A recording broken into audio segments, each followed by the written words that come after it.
कि बस्ती बस एक शहर है। बस्ती का ऊपर होना, बस्ती का नीचे होना, सिर्फ हमारी सोच हमारे हाथों में है। आज मैं किसी से भी पूछता हूँ तो मेरे को हमेशा यही सुनने को मिलता है कि बस्ती की सोच बड़ी नहीं है। तो बहुत सम्मान है अयोध्या का भी।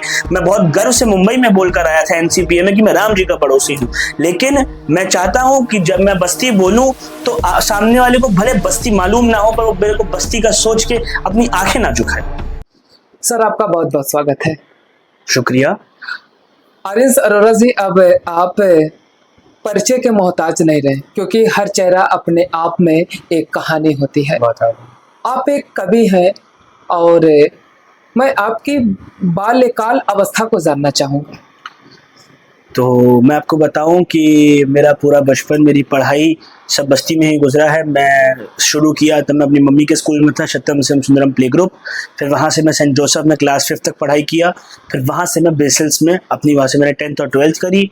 बाल्यकाल अवस्था में अब ये जाने कि मैं हमेशा से मानता हूँ कि बहुत स्थिर रहा हूँ, ज़्यादा पढ़ाई में कोशिश किया हूँ कि अच्छे से अच्छा हो पाऊँ, कोशिश हमेशा करी है और बस कोशिश किया अच्छा रहूँ, अच्छे लोगों के साथ रहूँ, माँ बाप के संस्कार अच्छे मिले हैं।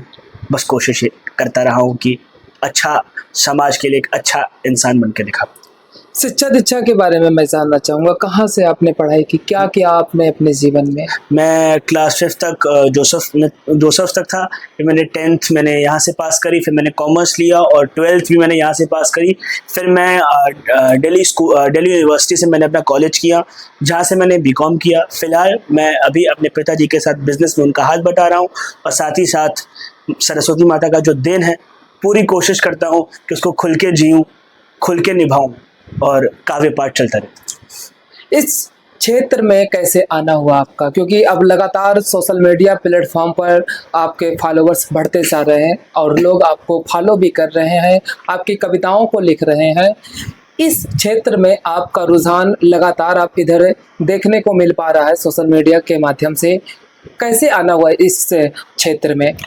मैं क्लास 7th में था। मैं हमेशा से चाहता था, मैं गाना चाहता था, लिखना मेरे उसमें नहीं था रेडार में। मैं गाना चाहता था पर कुछ वजहों से मेरे को गायकी छोड़नी पड़ी। उस वक्त समय मेरा शरीर उतना साथ नहीं दे रहा था और उम्र भी मेरी बहुत छोटी थी। मैं हमेशा से बहुत दुबला रहा था, आज की बात जबकि अलग है पर उसके बाद मैंने फिर जब गाना छोड़ा तो फिर मैंने कोशिश किया कि मैं किसी तरीके से संगीत से जुड़ा रहूं। क्या हुआ अगर गाने गा नहीं पाएंगे, गाने लिखते हैं। वहां से मेरा रुझान बना शायरी की तरफ और आगे चल के एक टाइम आया जब हमारे टाइम पे बहुत ट्रेंड कर रहा था रैप, लेकिन रैप को मैं नहीं प्रेजेंट कर सकता था बस्ती में, क्योंकि मेरे को इस बात का कहीं ना कहीं डर था कि शायद वो भी गायकी की तरह एक्सेप्ट ना हो। पर शायरी, क्योंकि हमारे बस्ती से कितने अच्छे कवि हुए हैं, सर्वेश्वर दास सक्सेना साहब, तो मेरे को था कि शायद कविताओं को यहाँ रुझान मिले, कविताओं को यहाँ सपोर्ट मिले, इसलिए मैं कविताओं की तरफ बढ़ता गया। इस तरीके से मेरे सफ़र की शुरुआत हुई थी। इस सफ़र में आपने अभी तक क्या क्या हासिल किया है, हमारे ऑडियंस जानना चाहेंगे, काफ़ी इच्छुक है। मैं सरस्वती माता की कृपा से 2020 में जब लॉकडाउन था तो मैंने पूरा ध्यान साहित्य की तरफ दिया।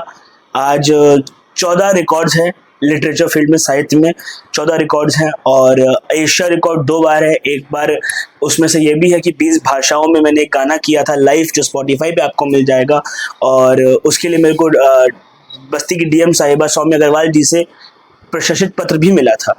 और उसके अलावा फिर मैं जब काव्य पाठ में उतरा, जब मैंने परफॉर्मेंस करना चूज़ किया कि नहीं, मैं स्टेज पर जाके लोगों को सुनाना चाहूँगा, ना कि सिर्फ लिखना चाहूँगा, तो वो मैं कर रहा हूँ फिर 2018 से।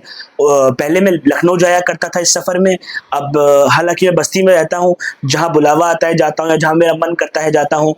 इसको मैंने एक आशीर्वाद की तरह ही लिया हुआ है कि मैं कोशिश करूं कि बस जाऊं, अच्छे से अच्छा सामान आप लोग के लिए ला पाऊं और आप लोग के सामने अपनी इंस्टाग्राम आईडी, फेसबुक, अन्य जगहों पे अपने आप को प्रस्तुत कर पाऊं। आप बस्ती के रहने वाले हैं और मुंबई तक यात्रा कर रहे हैं और बड़े बड़े मंचों को आप साझा कर रहे हैं।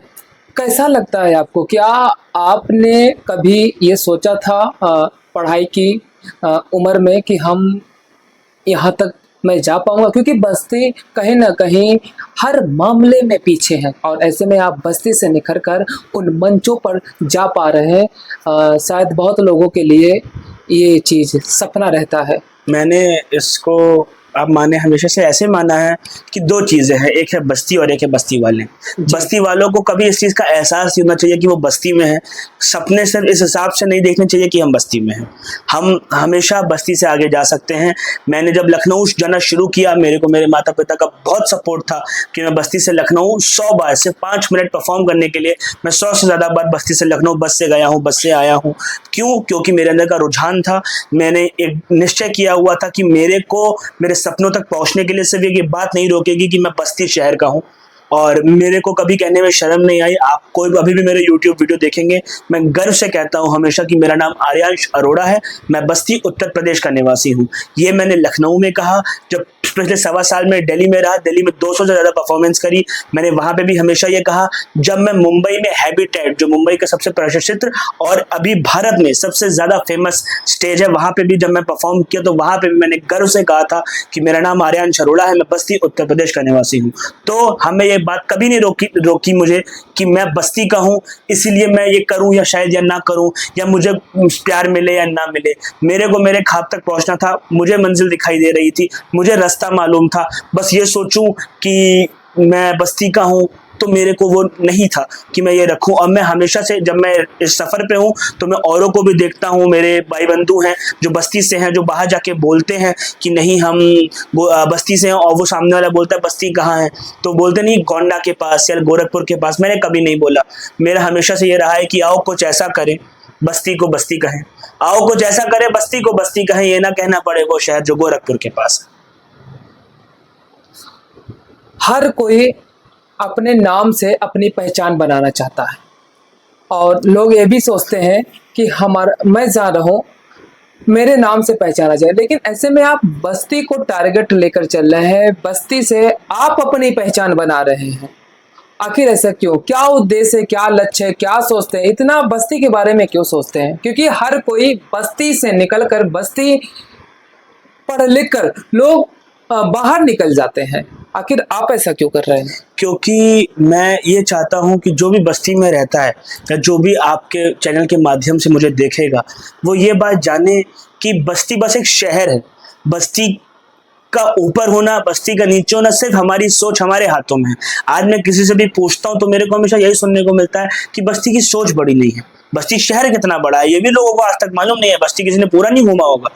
पर तब भी तो मैं हमेशा बस्ती का नाम, कि मेरा हमेशा से मकसद ये रहा है कि जब मैं बस्ती बोलूं और जब मैं अपने आप को बड़े स्टेज पे देखूं तो कोई छोटा बच्चा जो अभी अपनी मम्मी के फोन से शायद ये देख रहा होगा, वो भी ये उम्मीद के साथ रहे कि नहीं यार, ये देखिए बस्ती से ही एक था, हमारे बीच में से कोई था जो उतना ऊपर गया, तो वो कर सकता है तो मैं भी कर सकता हूँ। मेरे को सिर्फ ये बात ना रोके कि मैं बस्ती से।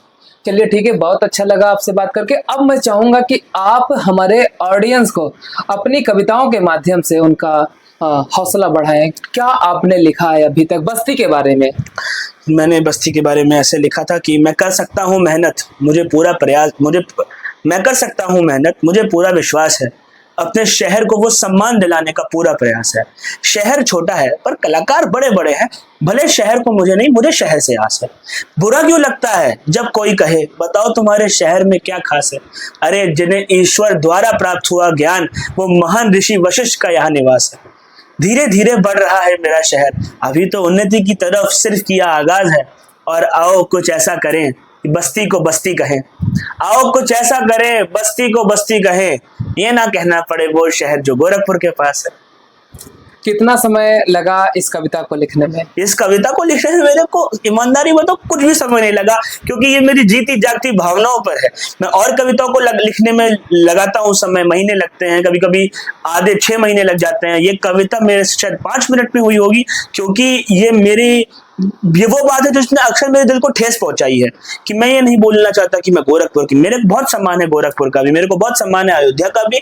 मैं बहुत गर्व से मुंबई में बोलकर आया था एनसीपीए में कि मैं राम जी का पड़ोसी हूँ, लेकिन मैं चाहता हूँ कि जब मैं बस्ती बोलूँ तो सामने वाले को भले बस्ती मालूम ना हो, पर वो मेरे को बस्ती का सोच के अपनी आंखें ना झुकाए, वो खोले, मेरे टैलेंट को, मेरे जज्बा देखे, और वो शायद अपना गूगल खोले और बस्ती सर्च करे। मेरी मेहनत हमेशा यही रही है कि जब मैं बस्ती का नाम लूं तो मैं अपने दिल में पूरी पवित्रता और सरस्वती माता का आशीर्वाद लेके कुछ ऐसा कर दूं मंच पे कि सामने वाला मजबूर हो जाए कि लो देखे यार बस्ती कहाँ। जी बहुत बहुत शुक्रिया आपका। बहुत बहुत शुक्रिया।